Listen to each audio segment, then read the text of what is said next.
You've probably had possums in or on your roof, great big things thumping around. So it's hard to imagine that you could hold one in your hands. But inside here, I really do have one. A true, fully grown Australian possum. There it is. It's one of the pygmy possums, and an absolutely beautiful creature, no bigger than a mouse. Doesn't look so good there because it's not used to living in hands, so we'll shove it up in the treetops where it ought to be. Here we go. In fact, it ought to be there because it's absolutely beautifully built for climbing amongst the slender branches. And you can see, once it finds its way around, how well it does it. It's got hands and feet which are superbly adapted for gripping.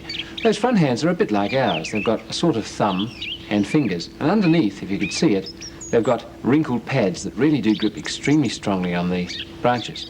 In fact, if they want to move from branch to branch, I'll see if I can make it do just that. They can hang on with their feet, their hind feet, and grab with their forefeet and just transfer very easily from one to the other. Even the hind feet have thumbs where our big toe ought to be.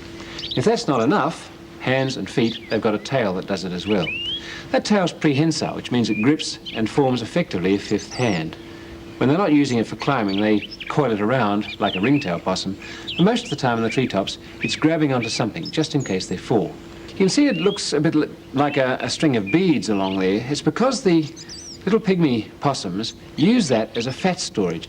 They can pack fat away into that, and those are the little sort of knobbles there, and it's a food source for when times are rough. They aren't in a tree like this because these things feed on blossom and, when they can, insects, which they hold and chew the good bits out of and throw the wings away. One look at those eyes and you'd know it's a nighttime animal. Things with great big dark eyes like that are, of course, nocturnal. And the great big whiskers would show you too that it's a nighttime animal, because when there's no light to see by, they can feel their way around with these great big whiskers. And of course, being as small as a mouse, exposed in the treetops, quite a lot of them, I'm afraid, get knocked off by owls. Fortunately, they are not rare. The thing that would really threaten them is if we clear too many of our forests away and they lose the sort of place that they live in. But that's the pygmy possum. It's related to the feather-tailed glider. This one doesn't have a feather tail, as we've seen, but it is a relative of that small but enchantingly beautiful group.